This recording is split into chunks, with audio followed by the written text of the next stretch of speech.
रात के ठीक 2:13 पर अलका की खिड़की पर एक बार खटकी हुई, बहुत हल्की, जैसे किसी ने सिर्फ नाखून की नोक से कांच पर छुआ हो।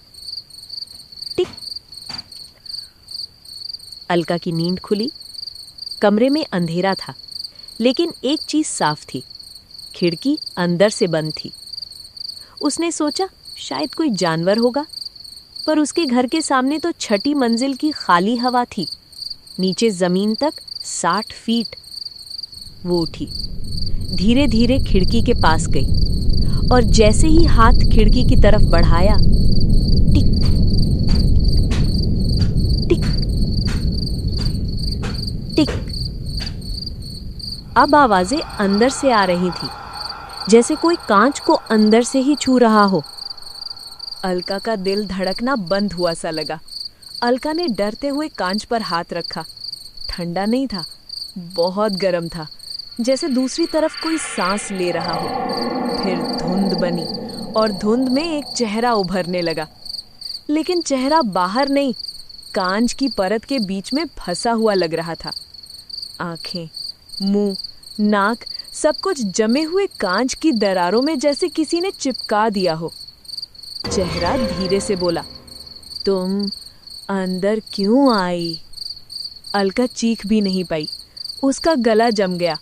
अगले 5 मिनट में अलका ने महसूस किया कि कुछ गलत हो रहा है। उसने कमरे से बाहर भागने की कोशिश की, पर दरवाजा नहीं खुला, हैंडल घूम नहीं रहा था। उसने मोबाइल उठाया, कोई नेटवर्क नहीं। दीवार पर लगी घड़ी रुक चुकी थी। सारे पलंग पर रखी चीजें जैसे उल्टी दिशा में थी।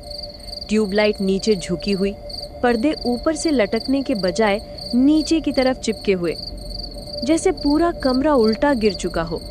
लेकिन वो अभी भी उसी फर्श पर खड़ी थी। फिर समझ आया, वो ऊपर नहीं, पूरा कमरा नीचे गिर चुका था। और फिर खिड़की में वही चेहरा जोर से मुस्कुराया और बोला, अब तुम भी यही रहोगी, दीवारों के बीच में। कांच की परत धीरे धीरे पिघलने लगी, चेहरा बाहर निकलने लगा और अलका महसूस करने लगी कि उसके अपने हाथ कांच में चिपक रहे हैं, जैसे उसकी त्वचा भी दीवार में खिंच रही हो। अलका के चीखने की आवाज किसी ने नहीं सुनी, क्योंकि आवाज बाहर गई ही नहीं, वो खुद ही आवाज की परत में फंस चुकी थी। अगली सुबह घर वालों ने दरवाजा तोड़ा, कमरा खाली था, सब सामान्य। सिर्फ खिड़की पर कांच के अंदर बहुत हल्की सी आकृति जमी थी, अलका का चेहरा, और उसके होठों पर वही वाक्य उकेरा हुआ था। अलका के गायब होने के 2 दिन बाद उसका भाई अभी उसी कमरे में आया। कमरे में सब सामान्य था, बस एक चीज बदली हुई। खिड़की का कांच अब थोड़ा धुंधला था, जैसे अंदर से किसी ने उंगलियों के निशान बनाए हों। अभी ने सफाई के लिए कपड़ा उठाया और कांच पर रगड़ा, पर जैसे ही उसने कांच को छुआ, उसे लगा किसी ने अंदर से उसकी उंगलियों को पकड़ लिया। वो चौंक कर पीछे हटा। कांच पर उभरे 5 निशान, बिल्कुल उसी जगह पर जहां अभी कुछ सेकंड पहले उसका हाथ था, और निचले कोने में बहुत हल्का एक छोटा चेहरा दिखाई दे रहा था। अभी बोला, अलका। चेहरा मुस्कुराया, पर उसकी आंखें रो रही थी। अभी कमरे से बाहर भागना चाहता था, पर तभी पूरा घर हल्का हल्का झुकने लगा।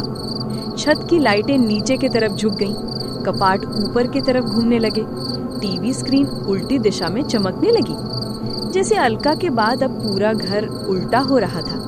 अभी चीखा, कौन है? क्या चाहिए तुम्हें?